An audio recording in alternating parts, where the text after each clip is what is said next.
I'm the university's academic coordinator for cybersecurity, and we need a coordinator because cybersecurity is not an individual discipline, and it's not all about technology. It's about business processes. Sometimes it's how we design how organizations work and how we then computerize that. But a lot of the lessons learned on how things actually function will often come from biology, engineering, electronics, psychology. Companies are beginning to get their head around what the risk is and what the challenges are, and now they're beginning to look a little bit more seriously with things like GDPR and the NIS directive coming around for compliance purposes in terms of how do they manage that risk and make sure that they're not on the headlines in the future. I don't think we're winning, put it that way. The adversaries, the people that we're trying to defend against, they're smart, they're well equipped, they're well funded, and they're really, really innovative. Will we win and will we stay ahead? Well, not if we continue doing what we're doing today. The role of protecting an organisation doesn't sit with a handful of individuals with information security or cyber in their name. It sits with everyone.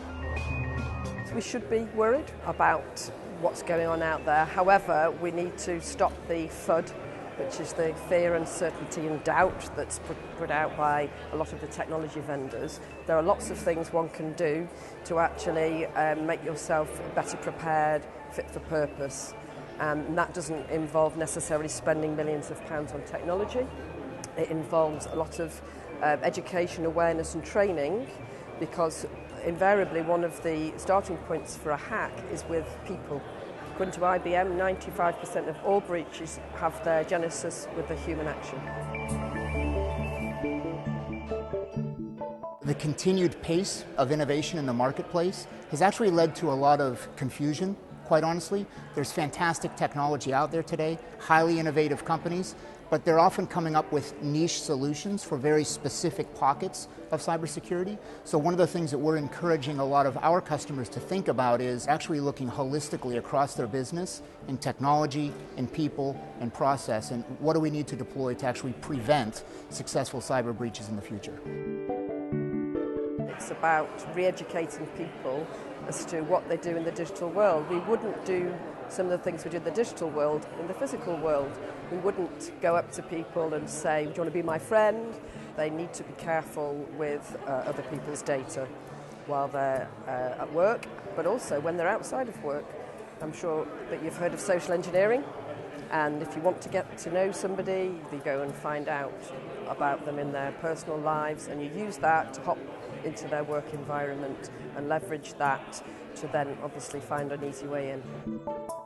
I wrote some time ago, for example, a green surf code for children. And there are good behaviours and there are bad behaviours, and there is caution and there is an understanding of the risk. So I don't think we should be continually trying to scare people, but we should be giving them the means and the ways to make things safer.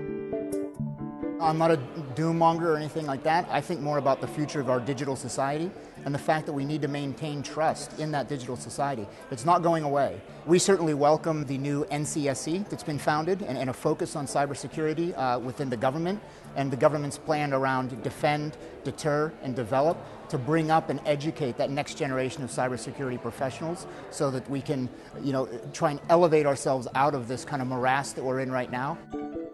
I think we all carry different levels of risk.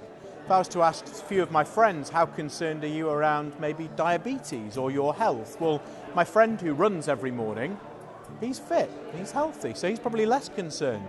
So if as an individual we do the right things, we're careful with our information, if as an organisation we protect ourselves in the right way, we can afford to be less concerned. When we get to a stage where we all take responsibility for this, yeah, I think we can win.